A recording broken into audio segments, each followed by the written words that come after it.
ሰበር ዜና ማርክ ሩቢዮ በዩክሬን የሰላም ድርድር ላይ ለውጥ ለማምጣት ትራምፕና ፑቲን ያስፈልጋሉ አሉ።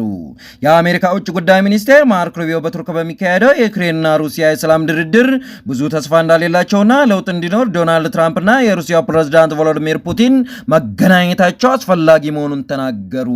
በደቡባዊ ቱርክ የሰሜን ጦር ቃል ኪዳን ሀገሮች የውጭ ጉዳይ ሚኒስቴሮች ጉባኤ ላይ ከተገናኙ በኋላ ፕሬዝዳንት ትራምፕና ፑቲን በቀጥታ በዚህ ርዕሰ ጉዳይ ላይ እስካልተወያዩ ድረስ እዚህ ለውጥ የምናገኝ አይመስለኝም ብለዋል።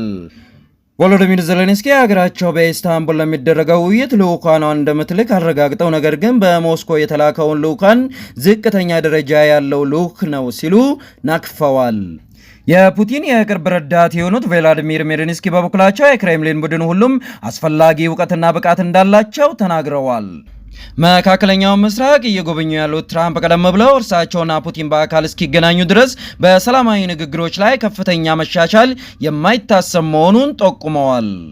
በሩሲያ የልዑካን ቡድን ቅር ተሰኝተው እንደሆነ ከቢቢሲ ለቀረበላቸው ጥያቄ እኔና ፑቲን እስክንገናኝ ድረስ ምንም ነገር አይከሰትም ብለዋል።